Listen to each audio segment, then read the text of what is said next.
പ്രിയമുള്ളവരെ, ഈ ലോകത്ത് പലതരത്തിലുള്ള സാമ്പത്തിക സ്ഥിതിയിൽ ജീവിക്കുന്നവരുണ്ട്.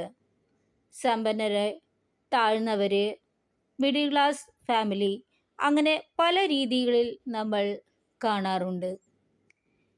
നമ്മൾ സമ്പന്നരെ നോക്കി അവർ ഇത്രയധികം സമ്പന്നതയോടെ ജീവിക്കുന്നു, എനിക്കില്ല എന്ന് പറഞ്ഞ് ദുഃഖിക്കാറുണ്ടോ?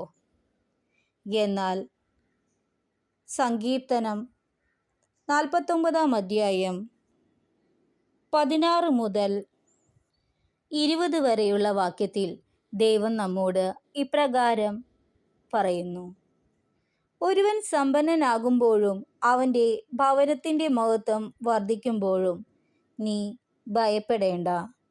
അവൻ മരിക്കുമ്പോൾ ഒന്നും കൂടെ കൊണ്ടുപോവുകയില്ല, അവൻ്റെ മഹത്വം അവനെ അനുഗമിക്കുകയില്ല.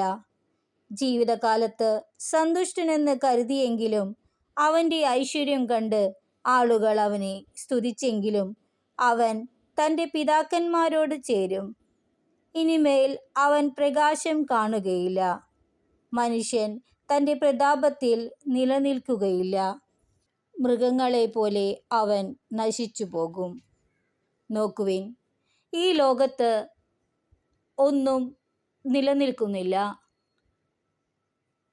ഈ ലോകത്ത് നമ്മൾ ജനിച്ചാൽ നമ്മൾ മരിക്കേണ്ടവരാണ്. അതുകൊണ്ട് മറ്റുള്ളവരെ നമ്മൾ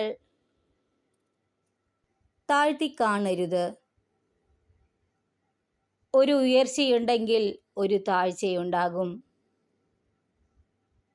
ഒരു ഉദയമുണ്ടെങ്കിൽ ഒരു അസ്തമയമുണ്ടാകും. അതുകൊണ്ട് നമുക്ക് സന്തോഷത്തോടുകൂടി എല്ലാവരെയും ഒന്നായി കണ്ട് നമുക്ക് ജീവിക്കാം.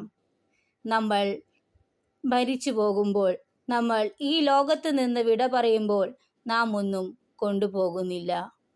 എല്ലാവർക്കും നല്ല ദിവസം ആശംസിക്കുന്നു.